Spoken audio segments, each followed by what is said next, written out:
All right, everybody. We got to jump back in just for a second because the story keeps getting wilder and wilder. But the name of this channel is The African Times, and I'm Thomas. Well, now, apparently, I found this video. It's a great video, and it kind of gives a detailed view of what took place, really, the moments before the shooting. It's about 2 minutes. And this brother, you guys can check out his full video to get a real good sense of what's happening. But you look at the video and they do a side-by-side. Well, here, check it out. Check it out. Here it is. Yo, good morning. I keep getting asked about this, so I'm just going to let you know my opinion. I am talking about the assassination attempt on former President Donald Trump.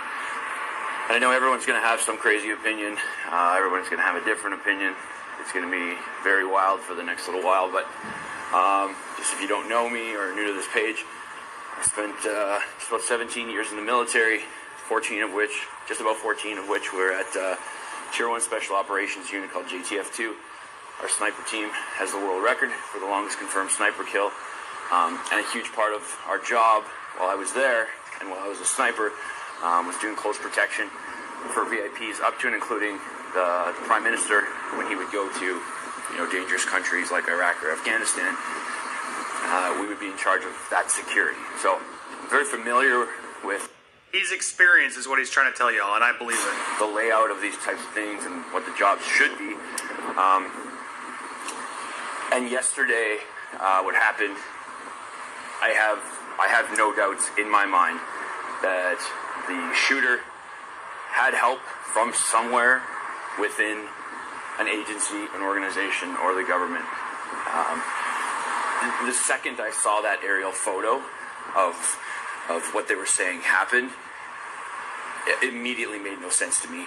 You cannot, in broad daylight, get onto a rooftop within, it looked like maybe a couple hundred yards, if that. You can't get into that position with a gun when there's a president speaking. It cannot be done. It's not like you don't even need to be a sniper to know that it's the most fucking obvious thing, an obvious place in the whole world. You could be a 7th grader. Like, what do we need to do for security here? Well, let's look at these rooftops that are almost within zeroing range of a rifle. So it's something happened, and I'm not pointing fingers at anyone. It's too obvious that this guy had help getting there. So whether it's someone turned a blind eye or it was strategically planned, I mean, it had to be planned to a certain level because events like that and security like that, it's not a small thing. And that is the most obvious place to be. On top of that, I find it very strange that, if the story that comes out is like, oh yeah, he snuck into position and he got set up and nobody saw him, it was an oversight and security and overwatch and we just made a mistake, sorry. I think it's also very weird that if that's the case and someone is good enough to stalk within 150 to 200 yards of one of the hardest to stalk targets in the whole world, you're not going to miss a shot. You're not going to miss that shot. Like, if you have the skill set to get in there, avoiding all of these security skill set to hit that first round, it doesn't make any sense. So my opinion is, and whether this comes out now or way later, is that this guy had help from somewhere, and I think it's obviously concerning. It's going to be wild. I think it's all you're going to see for the next little while. Anyway, just because I keep getting asked, that's my 2 cents.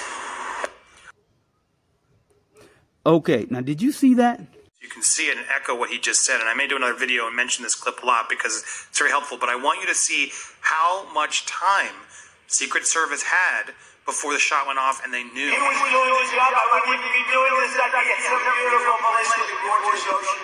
they're all pointing. The Atlantic, maybe the Pacific. Yeah, someone's on top of the roof. Look. They There he is right there. Right there, see him? He's laying down. See him? Yeah, he's laying down. And still I'm here with you. How did this to get a senator. What's happening? Civilians And noticing make sure it. we take back the White House, because if we do, we're going to make America better than ever before. We're going to make it. Yeah, look. And it's There he not is. easy.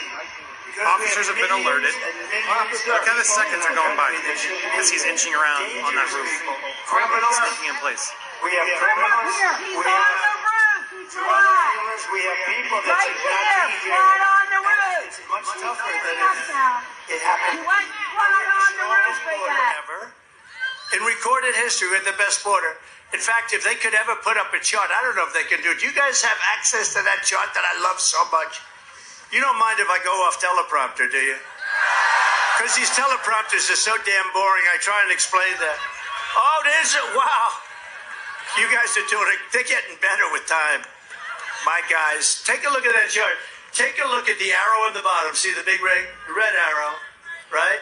Look So how much that's where I time has left passed. office. That Still was the nothing. lowest point, and that comes right from the He's now government able to aim, services. get in place. Comes right out of Border Patrol. And I want you to, again, pausing the time, pausing the clock, as he just eloquently sort of pointed out to all of us, look at this image again. You got a sniper on this roof. Where else is he checking? Like, hello? Elevated rooftop from 430 feet away, right here. What's going on? What? How did this get missed? Take a look at that. So that arrow is the lowest amount of illegal immigration ever in recorded history into our country. And look at the time going by. And then the worst president in the history of our country took over. And look what happened to our country. Probably 20 million people. And you know, that's only got over that chart. That chart's a couple of months old. And if you want to really see something,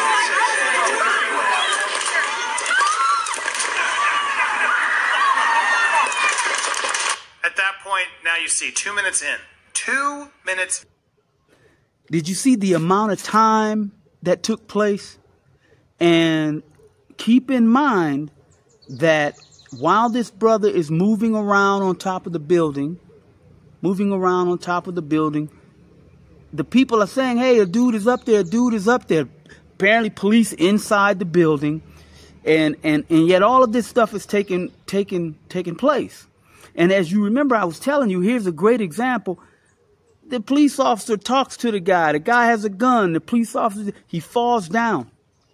So I hope you got a chance to see. So I'm gonna keep sending these things out as more and more details happen. I saw what do they call it? The thumbnail that said, now there's a bomb involved, and there was a bomb someplace. So we're going to keep checking it out. So I'm glad you guys got a chance to look at it. Go check that brother's video out if you really want to see the whole thing and get an idea of what's happening. All right. We'll keep you posted. Share these videos. All right. Uhuru, uhuru, uhuru.